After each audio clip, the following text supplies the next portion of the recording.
Restons au Mali où certaines rues, avenues et places publiques portent désormais les noms des figures de l'histoire malienne. Une cérémonie de dénomination présidée par le Premier ministre qui précise que l'Afrique se fera au prix du sang si besoin. Le reportage de Mamari Kone et Aliou Touré.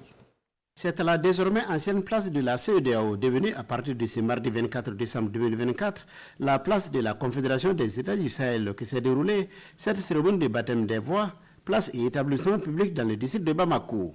Et redonner aux Maliens sa fierté, son honneur et sa dignité. Tel est le credo du président de la transition, le général d'armée Assimi Goïta. C'est en application des recommandations des Assises nationales de la refondation que le gouvernement a adopté le 13 décembre 2024 un décret portant dénomination des voies, places, édifices et établissements publics dans le district de Bamako. Il s'agit de rendre hommage et d'immortaliser certaines grandes figures de l'histoire de notre pays.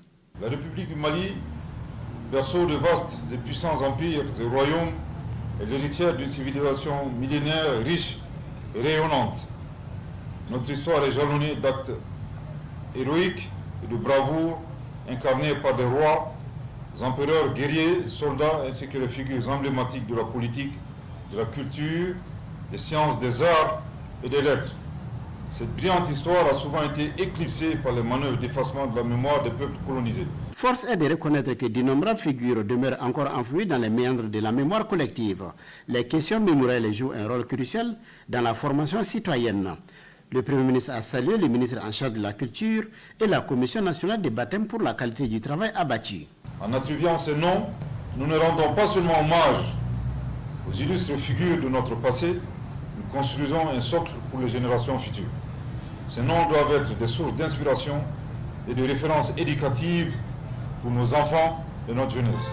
Je voudrais vous rassurer de la disponibilité de la commune 5 à entreprendre des actions de préservation et de sécurisation de cette place dédiée à l'Alliance des États du Sahel. À la faveur du décret du 13 décembre 2024, plusieurs voies, places et établissements publics ont reçu des dénominations. Il s'agit de 11 boulevards, de 15 avenues, de 5 rues, d'une place publique et de 3 établissements publics. Il concerne 28 personnalités physiques et 8 personnalités morales.